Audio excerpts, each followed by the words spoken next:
여러분 태국의 하이소라고 아시나요?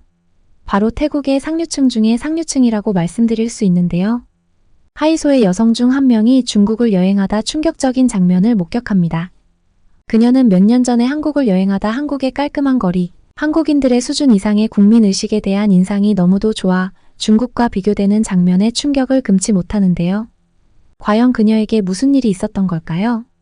오늘의 사연 바로 시작합니다. 방콕 고층 아파트 테라스에 앉아 도시가 깨어나는 모습을 지켜보고 있었어요. 아래 거리에서는 차들과 오토바이 경적 소리가 시끄럽게 울려 퍼졌어요. 아직 이른 아침이라 공기는 평소보다 조금 시원했어요. 커피잔을 손에 쥐고 멍하니 스카이라인을 바라보며 생각에 잠겼죠. 하지만 이 멋진 풍경을 앞에 두고도 제 마음은 서울로 날아가 있었어요. 지난 몇 년 동안 서울을 여러 번 방문했는데 그때마다 모든 게 마법 같았어요. 서울에는 제가 살아있음을 느끼게 해주는 무언가가 있었어요. 거리는 깨끗했고 사람들은 예의 바르고 친절했죠. 마치 무언가 특별한 일이 언제든 일어날 것만 같은 설렘으로 가득한 곳이었어요. 서울의 홍대나 강남을 걸어 다닐 때면 한국인이 아님에도 불구하고 마치 그곳이 제 자리인 것처럼 느껴졌어요. 서울은 저에게 단순한 여행지가 아니었어요. 제 꿈을 쫓는 과정의 일부였죠. 블랙핑크의 리사처럼 스타가 되고 싶었어요. 그녀가 무대에서 공연하는 모습을 볼 때마다 자유롭고 당당하게 자신의 길을 걷는 사람처럼 보였어요. 저도 그런 사람이 되고 싶었어요. 전 세계 사람들을 노래와 춤으로 감동시키고 영감을 주는 삶을 꿈꾸고 있었거든요. 어릴 때부터 저는 무대에 서는 걸 좋아했어요. 학교에서 열리는 장기자랑이나 연극, 춤 공연이 있을 때마다 빠지지 않고 참여했죠. 부모님은 공부를 열심히 해야 한다고 하셨지만 제가 하고 싶은 일이 있으면 항상 지지해 주셨어요. 제가 연예인이 되고 싶다고 말씀드렸을 때도 망설임 없이 그래, 해보자라고 하셨어요. 부모님 덕분에 노래와 춤 수업도 받을 수 있었고 저는 정말 운이 좋은 사람이었어요. 대부분의 태국 부모님들은 연예인을 직업으로 생각조차 하지 않으니까요. 하지만 저희 부모님은 달랐어요. 저를 항상 믿어주셨고 큰 꿈을 꾸라고 격려해 주셨어요. 이제 24살이 된 저는 K-팝 아티스트가 되기 위해 연습생 생활을 하고 있어요. 아직 유명하지는 않지만 몇몇 온라인 기사와 잡지의 외모 덕분에 소개된 적도 있어요. 세계적인 배경을 지닌 떠오르는 신예라는 표현을 본 적도 있죠. 사람들은 주로 저의 혼혈 외모를 보고 관심을 가졌어요. 영국인 아버지와 태국인 어머니 사이에서 태어난 덕분에 저는 피부가 밝고 눈이 커요. 제 외모를 가꾸는데 많은 시간을 쏟는 편인데 그걸 부끄럽게 생각하지 않아요. 이 세계에서는 외모가 중요하다는 걸 잘 알고 있으니까요. 무엇이든 최고가 되고 싶었어요. 하지만 스타가 되는 길은 쉽지 않더라고요. 매일 몇 시간씩 노래 연습하고 춤추고 대본을 연습하고 영상을 찍는 게 일상이었어요. 지칠 때도 많았고 가끔은 과연 내가 잘할 수 있을까? 라는 의심이 들 때도 있었어요. 혹시 제가 꿈을 이루지 못하면 어떻게 하지? 그런 불안이 찾아오기도 했지만 매번 그 생각을 밀어냈어요. 리사의 이야기가 제게 희망을 줬거든요. 리사도 저처럼 태국에서 시작해 한국에서 꿈을 이뤘잖아요. 그녀가 해냈다면 저도 할 수 있을 거라고 믿었어요. 제게 가장 힘들었던 건 연습이 아니라 더 이상 한국에 갈 수 없다는 사실이었어요. 몇 달에 한 번씩 서울을 방문해 오디션을 보고 사람들을 만나며 네트워크를 쌓아갔었는데 그 모든 게 작년부터 막혀버렸죠. 2022년에 한국 정부가 태국인을 포함한 외국인 입국 규정을 엄격하게 바꿨어요. 비자를 넘기고 불법 취업을 하는 사람들이 너무 많아졌기 때문이었죠. 뉴스에서 12만 명이 넘는 태국인이 한국에 불법 체류 중이라는 소식을 봤어요. 그 문제와 저는 아무런 관련이 없지만 상관없었어요. 법은 모두에게 똑같이 적용됐고 저 같은 사람들도 예외가 아니었어요. 정말 불공평하게 느껴졌어요. 저는 그저 제 꿈을 이루고 싶었을 뿐인데 갑자기 모든 게 멀어져 버린 거예요. 몇 년 동안 열심히 준비해 왔는데 제 힘으로 해결할 수 없는 이유로 기회가 사라진 거죠. 부모님도 제 속상한 마음을 알아채셨어요. 엄마는 비비야, 이건 잠깐의 장애물일 뿐이야. 곧 상황이 나아질 거야 라고 말씀해 주셨어요. 하지만 엄마의 목소리에도 확신이 부족했어요. 저를 위로해 주려는 마음은 고마웠지만 언제 다시 한국에 갈 수 있을지 아니 갈 수 있기는 할지 저도 잘 모르겠더라고요. 그래도 긍정적으로 생각하려고 노력했어요. 연습에 집중하며 제 기분을 다잡으려 했지만 실망감은 쉽게 사라지지 않았어요. 유튜브에서 새로운 K-팝 영상을 볼 때마다 마음이 답답해졌어요. 저도 저기 있어야 하는데 하는 생각이 들었거든요. 리사가 무대에서 공연하는 걸 볼 때마다 나는 저 무대에 설 기회가 없을지도 몰라라는 두려움이 엄습했어요. 몇몇 친구들은 다른 나라에서 기회를 찾아보라고 조언했어요. 중국은 어때? 거기도 연예계가 엄청 크잖아라는 말을 들은 적도 있어요. 저는 예의상 고개를 끄덕였지만 속으로는 알았어요. 단순히 스타가 되는 게 아니라 제가 원하는 곳에서 그 꿈을 이루는 게 중요하다는 걸요. 그리고 그곳은 바로 한국이었어요. 제 마음이 향하는 곳은 오직 한국뿐이었어요. 당장은 방콕에 갇혀 세상이 저 없이도 앞으로 나아가는 걸 지켜봐야 했지만 포기하지 않기로 했어요. 매일 똑같은 루틴을 반복하며 연습하고 온라인 미팅에 참여하고 소셜미디어에 영상을 올렸어요. 의욕이 없을 때도 몸을 관리하는 건 게을리하지 않았어요. 하루하루 자신에게 다짐했죠. 포기하지 않을 거라고. 이건 제 꿈이고 무슨 일이 있어도 끝까지 해낼 거라고요. 하지만 어떤 날은 그저 테라스에 앉아 커피를 마시며 생각에 잠기는 수밖에 없었어요. 다시 서울거리를 걷는 저를 상상했어요. 제일 좋아하는 옷을 입고 카페에 들러 아이스 라떼를 마시는 모습이 그려졌어요. 무대에 서서 팬들의 함성을 들으며 밝게 빛나는 조명 아래 서 있는 저를 꿈꿨어요. 그 순간 모든 노력과 고생이 다 보람 있는 것처럼 느껴질 거라고 믿었죠. 방콕의 하늘은 밝았지만 제 마음속에는 서울의 구름 낀 하늘이 떠올랐어요. 조용하지만 활기차고 정돈됐지만 지루하지 않은 서울의 분위기가 그리웠어요. 그곳에 가야만 꿈을 이룰 수 있을 것 같았어요. 언제가 될지는 모르지만 분명 다시 갈 방법을 찾을 거예요. 반드시요. 포기는 제 성격에 맞지 않아요. 지금까지 온 길을 생각하면 멈출 수 없죠. 어떻게든 계속 연습하고 꿈꾸고 제 자신을 믿을 거예요. 언젠가 저도 리사처럼 서울의 무대에 서게 될 거예요. 그날이 오면 그동안의 모든 어려움과 고생이 같이 있었다는 걸 깨닫게 되겠죠. 그날까지 저는 한 걸음씩 앞으로 나아갈 거예요. 처음 그 소식을 들었을 때 가슴이 철렁 내려앉았어요. 한국이 입국 규정을 강화했다는 거예요. 이제 태국 사람들은 예전처럼 쉽게 한국에 갈 수 없다는 소식이었습니다. 정말 믿기지 않았어요. 몇 년 동안 저는 한국이 제 미래이자 운명이라고 생각해왔거든요. 서울에 갈 때마다 꿈꿔왔던 삶의 작은 조각들을 만날 수 있었어요. 음악, 불빛, 그리고 가능성으로 가득한 삶 말이에요. 그런데 갑자기 그 꿈의 문이 꽝 닫힌 것만 같았어요. 며칠 동안 방에 틀어박혀 핸드폰만 쳐다봤어요. 혹시나 규정이 바뀌지 않을까 하고 계속 확인했지만 변화는 없었어요. 친구들도 저에게 괜찮냐고 물었지만 솔직히 괜찮지 않았어요. 그래도 괜찮다고 대답할 수밖에 없었죠. 뭐라고 할 수 있었겠어요? 사람들이 바라보는 그런 스타가 되고 싶었던 제 꿈이 하루가 다르게 멀어지는 기분이었어요. 그러던 어느 날 오후 제 절친인 폰디가 새로운 아이디어를 들고 왔어요. 우리 중국에 가자. 폰디가 말했어요. 요즘 다들 중국 간대. 상하이는 기회로 가득 차 있대. 물론 한국은 아니었지만 이건 앞으로 나아갈 수 있는 방법이었어요. 아니면 최소한 이 답답함에서 벗어날 방법이라도 되었죠. 그래서 가기로 결심했어요. 어쩌면 상하이가 저를 놀라게 해줄지도 몰라요. 그리고 어떻게든 저를 제 꿈에 더 가깝게 데려다 줄 수도 있을 거라고 기대했죠. 방콕에서 상하이까지의 비행시간은 길지 않았어요. 그런데도 마음이 무거웠어요. 창가 자리에 앉아 창밖의 구름을 멍하니 바라보며 이런저런 생각이 꼬리에 꼬리를 물었어요. 비행기가 활주로에 착륙하자 깊게 숨을 들이마셨어요. 상하이가 저를 기다리고 있었죠. 설레려고 했었어요. 공항은 정말 컸고 사람들로 북적였어요. 처음에는 그 분위기가 신나기도 했어요. 이 도시에는 독특한 리듬이 있었어요. 빠르고 강렬했죠. 하지만 입국 심사대에 도착하자 그 설렘이 조금씩 식기 시작했어요. 심사관들은 지루한 표정으로 저희 여권에 도장만 찍어주더라고요. 눈도 제대로 마주치지 않았어요. 과정은 차갑고 무미건조했어요. 상상했던 따뜻한 환영과는 거리가 멀었어요. 공항을 나서 택시를 타고 호텔로 향했어요. 창밖으로 펼쳐지는 도시는 엄청났어요. 하늘을 찌를 듯한 고층 빌딩들, 눈이 부실 정도로 번쩍이는 간판들, 파도처럼 밀려다니는 사람들까지. 인상적이었지만 어딘가 마음이 작아지는 느낌이었어요. 호텔에 도착하자 더 이상한 일이 벌어졌어요. 체크인은 엉망이었어요.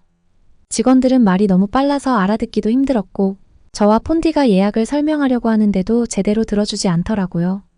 줄을 서 있다가도 사람들이 툭 치고 앞으로 새치기 하는 바람에 뒤로 밀려났어요. 정신없고 불친절했어요.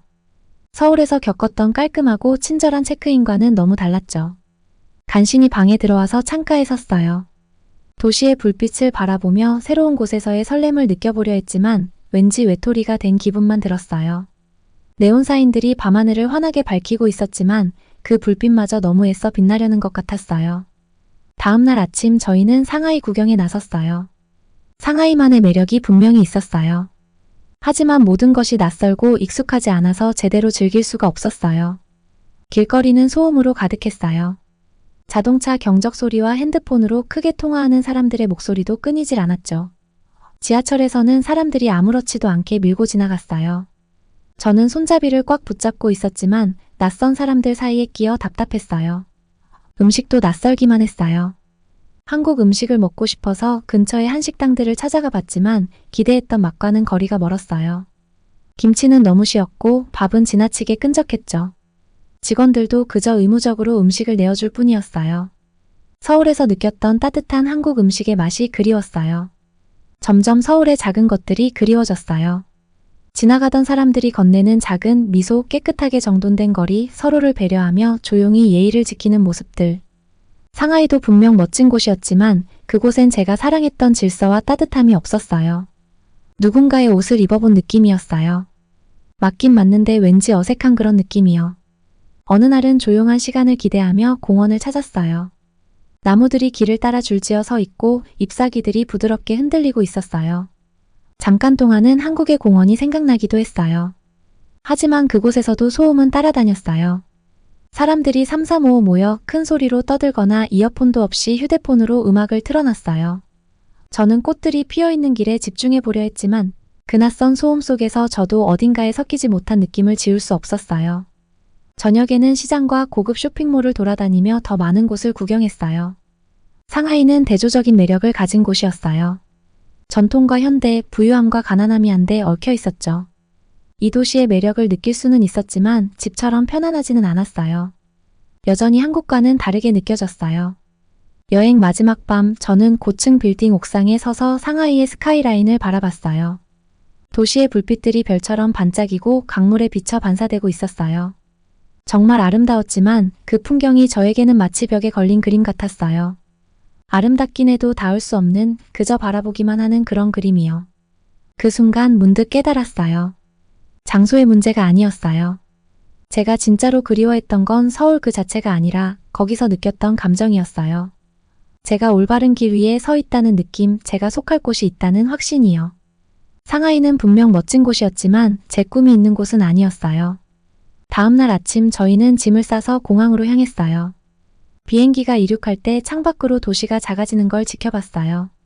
상하이에서 많은 걸 배웠지만 그곳이 채워주지 못한 빈자리가 여전히 남아 있었어요. 이제는 분명히 알았어요. 제 꿈은 단지 유명해지는 것만이 아니에요. 제가 진짜로 원하는 건 마음이 연결되고 성장할 수 있는 곳을 찾는 거예요. 그리고 그곳이 저에게는 한국이에요. 중국은 저에게 소란과 에너지로 가득 찬 세상을 보여줬지만 동시에 한국이 얼마나 소중한지를 다시 깨닫게 해줬어요. 한국은 단순한 여행지가 아니라 제 정체성의 일부였어요. 비행기가 하늘 높이 떠오르며 저는 조용히 다짐했어요. 얼마나 오래 걸리든 얼마나 어려워지든 반드시 제 꿈을 이루겠다고요. 지금은 길이 막혀 있지만 다른 길을 찾아낼 거예요. 왜냐하면 꿈은 단지 어디에 도착하는 게 아니라 그 과정에서 어떤 사람이 되는지에 관한 것이니까요. 그리고 저는 아직 포기할 준비가 되지 않았어요. 아직은 포기할 때가 아니라 생각해요. 상하이에서의 마지막 밤은 다른 날들보다 더 무겁게 느껴졌어요. 호텔 방 창가에 서서 멀리 뻗은 도시의 불빛을 내려다보았죠. 끝도 없이 이어진 고층 빌딩들이 어둠 속에서 반짝이고 넓은 도로 위로 차들이 쉴 새 없이 오갔어요. 네온 사인들도 깜빡이며 도시의 에너지를 뿜어내고 있었죠. 상하이는 활기차고 생동감 넘치는 곳이었어요. 그런데 저는 그 활기 속에서 공허함만 느꼈어요. 그 불빛들이 저에게 서울을 떠올리게 했어요. 밤늦게 서울의 조용한 골목을 거닐던 기억이 생각났어요. 가로등 불빛에 은은히 빛나는 거리들. 서울은 달랐어요. 반짝이는 불빛과 분주한 도로가 있어도 늘 차분하고 정돈된 느낌이었어요. 사람들은 바쁘게 움직였지만 서로를 배려하며 살아가고 있었죠. 상하이도 흥미로운 곳이었지만 제겐 어딘가 어수선하게 느껴졌어요. 모두가 서두르고 있었지만 정말 행복해 보이는 사람은 없었어요. 차가운 유리에 이마를 기대고 눈을 감았어요. 한국이 너무 그리웠어요. 작은 것들이 보고 싶었어요. 사람들이 주고받는 한국어 소리, 구석구석에서 풍겨 나오던 빵 냄새, 그리고 가게마다 흘러나오던 K-팝 멜로디까지요. 서울에서 작은 카페에 들러 커피를 마시며 창가에 앉아 사람들을 지켜보던 그 아침이 떠올랐어요. 모든 것이 지금 너무 멀게 느껴졌어요. 마치 손에 닿지 않는 꿈처럼요. 그날 하루는 정말 힘들었어요. 오전에 유명 쇼핑거리를 갔는데 사람이 너무 많았어요. 명품 브랜드를 사기 위해 서로 밀치고 다투는 모습에 숨이 막혔죠. 평소 쇼핑을 좋아하긴 하지만 그날은 너무 과했어요. 한 번은 매장에서 두 여자가 가방 하나를 두고 고래고래 소리치며 싸우는 걸 봤어요. 직원들은 말리려 하지도 않았고 그저 지켜보기만 했죠. 그 장면이 너무 비현실적으로 느껴져서 문득 서울의 백화점들이 떠올랐어요. 서울의 백화점은 아무리 사람이 많아도 질서 있게 운영됐었거든요. 점심은 기대했던 미슐랭 레스토랑에서 먹었어요. 조금이나마 기분이 나아질 거라 생각했는데 오히려 더 실망스러웠어요. 음식은 맛있었지만 분위기가 엉망이었거든요. 손님들은 시끄럽게 떠들고 테이블에서 전화통화를 하는 사람들도 있었어요. 한국에서 경험한 조용하고 우아한 식사와는 완전히 달랐어요. 서울에선 작은 대화도 낮은 목소리로 나누고 종업원들도 정중했죠. 세심한 배려가 느껴지는 식사였어요. 하지만 여기선 모든 게 급하고 소란스러웠어요. 식사를 하며 생각했어요. 제가 상상했던 것과는 모든 게 너무 달랐어요. 상하이에 처음 왔을 때는 새로운 모험을 기대했어요. 제가 잘 모르는 곳을 탐험할 기회가 될 거라고 생각했죠. 하지만 이 여행은 오히려 한국이 더 그리워지게 만들었어요. 단순히 새로운 장소를 여행하는 게 아니었어요. 서울에서 느꼈던 소속감과 편안함이 그리웠던 거예요. 저녁에는 황푸강 근처의 와이탄더 번드이라는 유명한 지역에 갔어요. 강가에 서 있는 오래된 건물들과 현대적인 타워들이 나란히 어우러져 있었죠. 풍경은 정말 멋졌지만 그곳의 인파에 치여 정신이 없었어요. 사람들이 저를 툭툭 밀치고 지나가도 아무도 사과하지 않았어요. 저는 가방을 꽉 붙들고 있어야 했죠. 그 속에서 조용한 영감을 얻기보단 지쳐버렸어요. 시끄러운 소음과 사람들 때문만은 아니었어요. 제가 정말로 원했던 곳이 여기가 아니라는 사실을 깨달았기 때문이었어요. 호텔로 돌아온 후 기분이 묘하게 가라앉았어요. 리사의 여정이 떠올랐어요. 태국에서 한국까지 그녀가 얼마나 많은 노력을 했을까 생각해보게 됐죠. 저도 지금처럼 길을 잃은 듯한 기분을 느꼈을까요? 그 생각이 제 자신의 길에 대해 고민하게 만들었어요. 과연 제가 끝까지 해낼 수 있을까 싶었어요. 새로운 경험을 하고 여행할 기회를 얻은 것에 감사해야 한다는 걸 알지만 마음속 공허함을 지울 수가 없었어요. 이 여행이 한국을 그리워하던 제 마음의 빈자리를 채워줄 거라 기대했는데 오히려 그 빈자리가 더 크게 느껴졌어요. 침대 가장자리에 걸터앉아 눈을 비볐어요. 침대 옆 탁자에 두었던 핸드폰이 울렸지만 그냥 무시했어요. 누구와도 이야기하고 싶지 않았어요. 그저 조용한 이 순간에 잠기고 싶었죠. 그 조용한 시간 속에서 중요한 걸 깨달았어요. 단순히 한국을 그리워하는 게 아니었어요. 한국에 있던 저 자신을 잃어버린 것 같았어요. 한국은 제가 가장 저다워질 수 있는 곳이었고 제 꿈이 현실처럼 느껴지던 곳이었죠. 한국 없이 저는 방향을 잃은 배처럼 떠돌고 있었던 거예요. 서울에서의 아침들이 떠올랐어요. 하루가 시작되는 설렘과 에너지로 가득 차 일어났던 날들이요. 춤 연습을 완벽하게 해내거나 영상에 좋은 반응이 올 때면 뿌듯함이 밀려왔죠.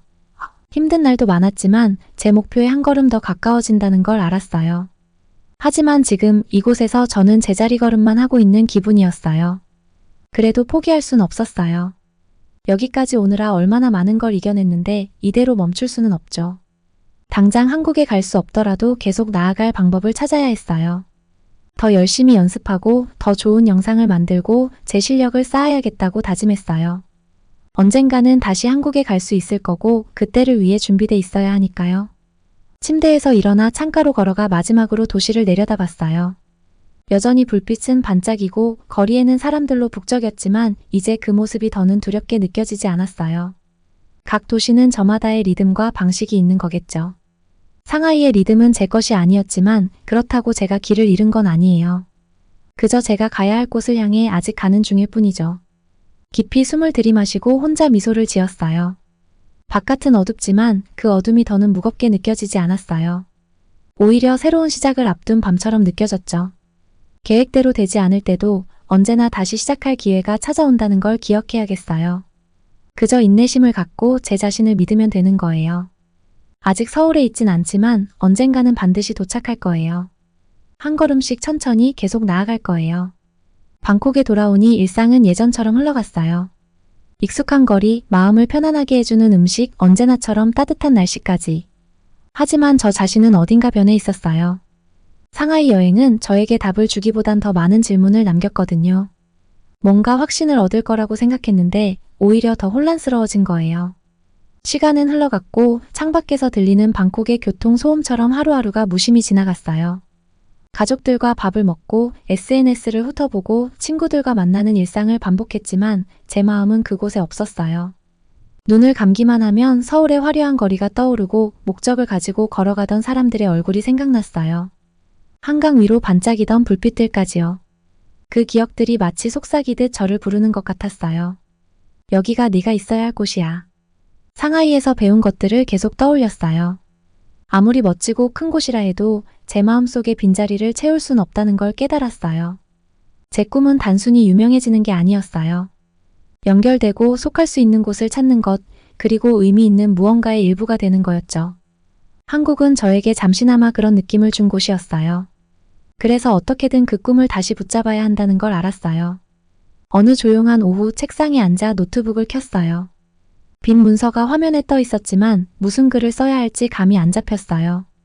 그래도 뭔가 시작해야 한다는 건 확실했어요. 한국에 직접 갈 수 없다면 지금 이 자리에서라도 한국과 저를 잇는 무언가를 만들고 싶었어요. 새 창을 열고 한국 문화, 연예, 그리고 한국어 관련 영상들을 찾아봤어요. 그 영상들을 보는 순간 오래된 친구와 다시 만난 기분이 들었어요.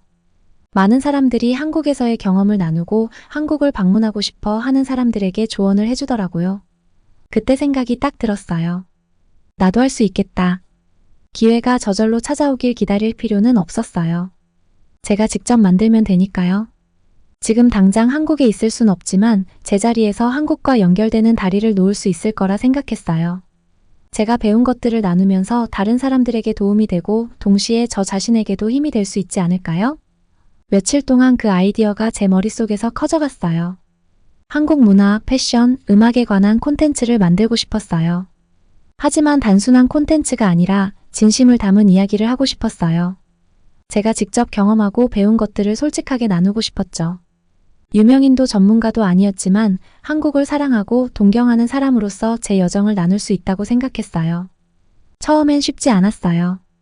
특별한 장비도 없었고 그냥 핸드폰과 작은 삼각대 하나가 전부였어요. 방 안에서 창문으로 들어오는 자연광을 최대한 활용해 촬영을 시작했죠. 첫 번째 영상은 아주 단순하게 만들었어요. 제목은 중국에서 배운 한국이었어요. 영상 속에서 저는 두 나라의 차이점에 대해 이야기했어요. 한국의 질서와 친절이 저에게 얼마나 편안함을 주었는지, 그리고 상하이의 에너지와 혼란이 또 다른 세상을 보여준 이야기요. 진심을 담아 말했어요. 혹시라도 누군가 제 이야기에 공감할 수 있지 않을까 하는 마음이었죠. 영상을 올릴 땐 너무 떨렸어요. 과연 누가 볼까 싶기도 했고 사람들이 제 이야기에 관심을 가질까 걱정도 됐어요. 하지만 그런 두려움에 주저하고 싶진 않았어요. 단 한 사람이라도 봐준다면 그걸로 충분하다고 스스로에게 말했어요. 그건 작은 한 걸음이었지만 분명 앞으로 나아가는 한 걸음이었거든요. 놀랍게도 영상은 조금씩 조회수가 올라가기 시작했어요. 처음엔 친구나 가족 몇 명이 호기심에 클릭한 정도였죠. 그런데 시간이 지나면서 낯선 사람들도 영상을 보기 시작했어요. 어떤 사람들은 제 경험을 나눠줘서 고맙다고 댓글을 남겼고 또 다른 사람들은 한국에 대해 더 알고 싶다고 물어봤어요. 댓글 하나하나가 저에게 큰 힘이 됐어요. 제가 가고 있는 길이 틀리지 않았다는 걸 느꼈거든요. 그 순간 깨달았어요. 제 꿈은 유명해지는 것보다 사람들과 연결되는 데 있었던 거예요. 저와 같은 꿈을 꾸는 사람들, 한국을 동경하는 사람들과 함께하는 게 진짜 중요했죠. 그런 사람들과 소통할 때마다 비록 서울과는 멀리 떨어져 있어도 제 꿈에 조금씩 더 가까워지는 기분이 들었어요. 시간이 지나면서 저는 더 많은 영상을 만들기 시작했어요. 한국어 기초 표현을 배우는 법, 인기 있는 한국 간식 리뷰, 최신 K-팝 트렌드 같은 내용들을 담았죠. 서울에서 겪었던 일들도 나눴어요. 지하철역에서 길을 잃었던 일, 강가에 핀 벚꽃을 보고 설렜던 순간, 버스를 잘못 탈 뻔했을 때 도와준 친절한 사람들에 대한 이야기까지요. 이건 단순한 콘텐츠가 아니었어요. 제가 사랑하는 한국과 계속 연결될 수 있는 방법이었죠. 그리고 영상을 만들수록 중요한 사실을 깨달았어요. 기회를 기다리기만 할 필요가 없다는 거였어요. 스스로 한 걸음씩 만들어가면 되는 거였죠. 물론 쉽지만은 않았어요. 의문이 가득한 날들도 있었어요. 이 영상이 과연 의미가 있을까? 라는 생각에 휩싸일 때도 있었죠. 그럴 때마다 왜 이 일을 시작했는지 스스로에게 되묻곤 했어요. 이건 단순히 인기를 얻기 위해서가 아니었어요. 저 자신에게 진실하고 제 열정을 나누기 위해 시작한 일이었으니까요. 어느 날 밤 창가에 앉아 방콕의 야경을 바라보며 마음속에서 무언가 바뀌는 걸 느꼈어요. 그동안 제 안에 머물러 있던 서울에 대한 그리움, 꿈에 대한 갈망은 여전히 있었지만 그 무게가 조금 가벼워진 느낌이었어요. 꿈은 완벽할 필요가 없다는 걸 깨달았어요. 그리고 꼭 제가 처음 상상했던 대로 이루어질 필요도 없다는 것도요. 꿈은 살아있는 것이고 우리와 함께 변하고 성장하는 거잖아요. 중요한 건 불확실한 길 위에서도 멈추지 않고 계속 앞으로 나아가는 거였어요. 처음 저를 영감 줬던 블랙핑크의 리사가 떠올랐어요. 리사도 완벽한 순간을 기다리지 않았어요. 열심히 노력하고 자신을 믿으며 스스로 길을 찾아 나갔죠. 저도 그렇게 하고 싶었어요. 저 자신을 위해서뿐만 아니라 저처럼 속할 곳을 찾고 싶은 사람들에게 희망을 주기 위해서요. 시간이 지나면서 제 채널은 조금씩 성장했어요. 더 많은 사람들이 제 영상을 보고 댓글을 남기고 자신들의 꿈을 공유해 주었어요. 그 과정이 작고 사소해 보여도 저에게는 의미 있는 무언가를 만들어가는 느낌이었어요. 그리고 그 모든 시간 동안 한국에 대한 제 사랑은 여전히 변함없었어요. 언젠가 반드시 한국에 돌아갈 방법을 찾을 거라는 확신이 있었죠. 지금은 문이 닫혀 있을지라도 문은 예상치 못한 순간에 열리기 마련이니까요. 그때까지 저는 계속 만들고 배우고 꿈꿀 거예요. 왜냐하면 꿈은 단지 어디에 도착하는 게 아니라 그 과정에서 만나는 사람들과 그 여정을 통해 내가 어떤 사람이 되는가에 관한 것이니까요. 그리고 제 여정은 이제 막 시작됐어요.